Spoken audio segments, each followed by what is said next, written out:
মুসলমানের একটা বৃহৎ ঐক্যের প্রাচীর যদি সারা পৃথিবী জুড়ে যদি দাঁড়িয়ে যায়, সারা বিশ্ব থেকে ইহুদি খ্রিস্টান নাস্তিক মুরতাদ ইসলামিক দুশমনরা ঐক্যের প্রাচীরে আঘাত করার দুঃসাহস পাবে না।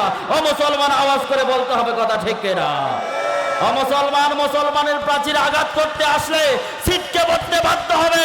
কোন স্কোর, কোন ভারতের দালালেরা বাংলার মুসলমানের উপর জুলুম নির্যাতনের দুঃসাহস পাবে না, পাবে না। ও মুসলমান, আওয়াজ করে বলেন কথা ঠিক কিনা?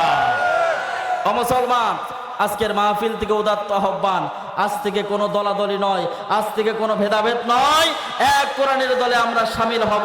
রাজি আছি কারা কারা? দুহাত উঁচু করে দেখাই তারা।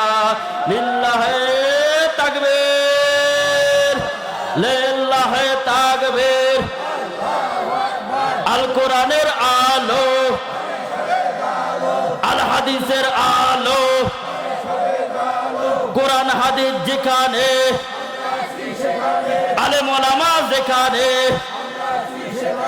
শয়তান আছে যেখানে। লিল্লাহে তাকবীর। মাশাআল্লাহ, আলহামদুলিল্লাহ। ভাই, আলোচনা চলবে না বন্ধ?